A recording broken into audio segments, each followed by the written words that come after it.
Now that we are able to create users, it's now time to work on the authentication functionality. So on logging users in and getting that permission, this token for our logged in users, and being able to find out if a user is logged in, both on the client side for changing what we see and for disabling certain routes, as well as on the server side in different API routes we might be adding. And that's now the part where this next auth package, which we installed earlier already, becomes important. It helps us with authenticating users, and it helps us with finding out whether a user has that permission by managing that token creation and storage, both parts, behind the scenes. Now, to use NextAuth, we start by adding another API route. Because logging a user in, signing a user in, that of course also requires a request to be sent to a certain API route, where we then look into the database and find out whether we have that user in the database and whether the password is correct. And therefore, I'll create another file in that API/auth folder, but this file now needs a special name. It's a square bracket file name, so a dynamic API route, and it's a dynamic catch-all API route, which catches all unknown routes that start with API/auth. Here we can then use ... nextauth, written like this, one word, and in here we now use that nextauth package. And we need this catch-all route because the NextAuth package behind the scenes will expose multiple routes for a user login and for a user logout, for example. A couple of other routes as well. And in order to set up its own routes and handle its own routes, we need to have a catch-all route so that all those special requests to these special routes are automatically handled by the NextAuth package. We can still also define our own routes, like the sign-up route in addition, as long as we don't overwrite one of the built-in routes NextAuth exposes. If you want to find out which routes it creates, you can check out the official NextAuth documentation and click on REST API there. And these are the different routes. They all start with /API/auth, as you can tell, which will be handled by NextAuth. So we shouldn't clash with those. Now, how do we then use NextAuth here? We first of all import it in this square bracket NextAuth.js file. We import NextAuth from NextAuth. And then with this imported, we export NextAuth as a default, but not like this, but we execute it. So NextAuth here is a function which we can execute. And when we execute it, it returns a new function, a handler function. It needs to, because this is still an API route. And therefore, an API route still needs to return a function. It needs to export a function. But that exported handler function is created by NextAuth, by calling NextAuth. And when we call NextAuth, we can pass a configuration object to it. That's an object which allows us to configure NextAuth's behavior. And you can dive into the official docs, configuration options, to learn about all the options you can and must set here. Now, in our case, we want to set the providers option here and set this to an array. And here we need to import something else. We need to import providers from next-auth/providers like this. And then here in the providers array, we use providers dot. And then here you can choose from the long list of supported providers. And again, check out the providers docs to learn more about the concrete way of setting up the different providers. But here we need the credentials provider, which means that we bring our own credentials. Now this takes a configuration object itself, and here we now can configure a couple of things.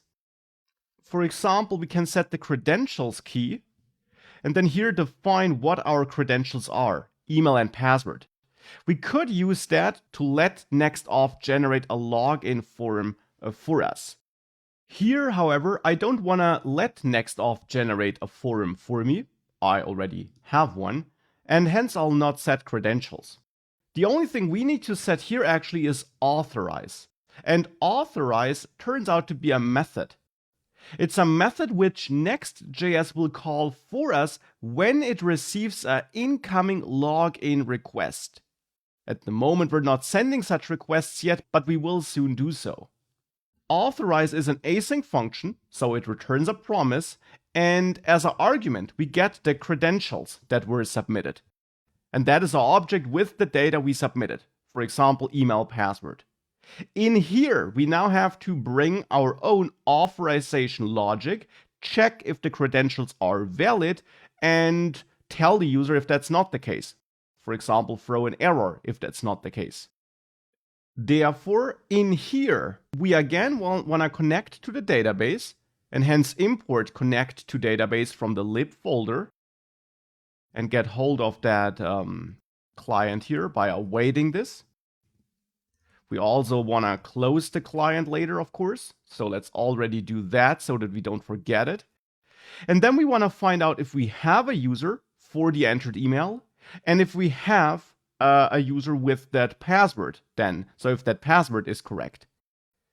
Hence, let's first of all check if we have a user.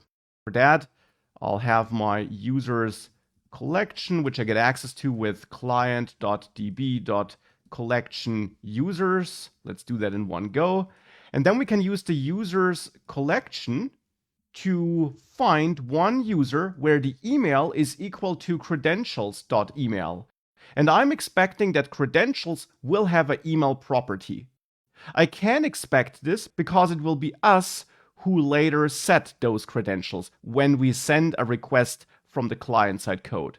So I expect to have an email field in the credentials object, and then I check if I find a user with that email. We should await this because it's a asynchronous task, returning a promise, and then here we got our user. Now, if we don't find a user, if not user, then we know that there is no user with that email address. In that case, we can throw a new error where we say no user found or anything like that. Now, when you throw an error inside of authorize, authorize will reject that promise which it generates, and it will then by default redirect the client to another page. But we will be able to override this so that we stay on this login page and maybe just show an error there. But that's something we'll do later. So here we throw an error, but if we make it past this if check, we know that we found a user for the email address. That's nice, but we now also need to find out whether the password is correct. Now keep in mind that we hashed the password, so we will not be able to just compare the submitted password with the stored password. The stored password will never be equal because it's hashed. Now we can't unhash the password, but we can hash the incoming password again to find out if it's equal. But if we just call hash password again, we would also generate a different hash because it's not always the same. But bcrypt.js has a method that helps us. It has the compare function. And that allows us to find out if a plain text password matches a hashed password. So if that plain text password could result in the same hashed password. And if that's the case, we know that the passwords are equal. For this, we here export another async function, verify password could be the function name. And here we then get the plain text password and the hashed password. So both passwords. And then we run compare. And there we pass in the plain text password and the hashed password. And await this because compare does return a promise. And that will return a boolean, which is true if the passwords are equal and false otherwise, and hence here I'll return that boolean. Then back in our authorize function, we can run verify password, and pass in credentials.password, which is the submitted password with which the user tries to log in. And as a second argument, the password stored in the database, so in that user object. So we pass in user.password as a second argument, accessing that password field which is stored in MongoDB. We need to await this because verify password is an async function and hence returns a promise. And then we got our isValid result here. Now, if this is not valid, if the password is not valid, then again we want to throw an error. We could say, could not log you in, something like this. If we make it past this if check as well, we know that we have a user for the given email address and that the password is valid. So in that case, the user is logged in, and in that case, here we should return an object.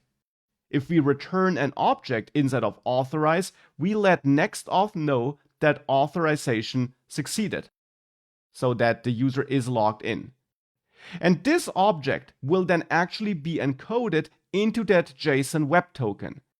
Hence here we could, for example, include the user email.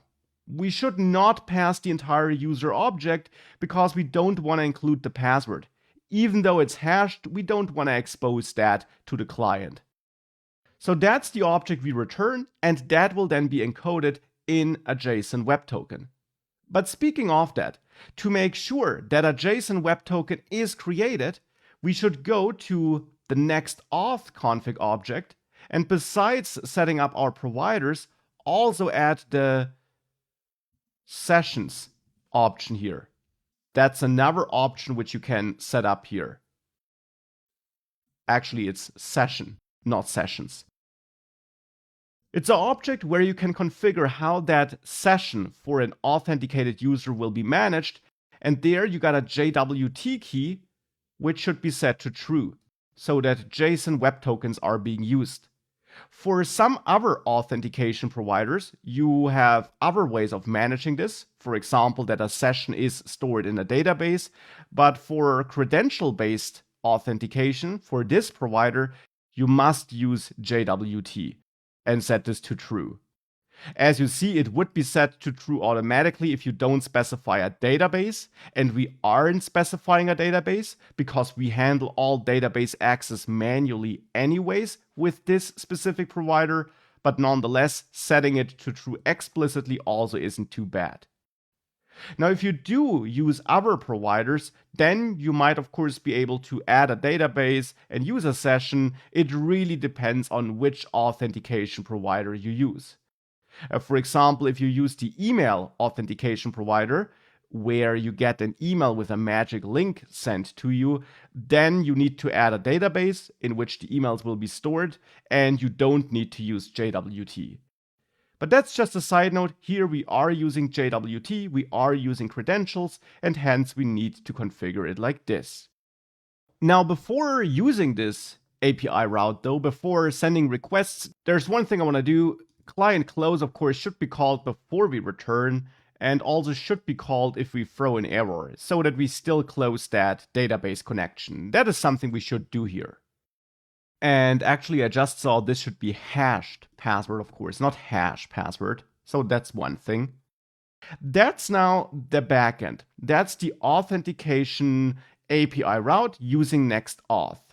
Let's now find out what we do on the front end, on the client, to log users in.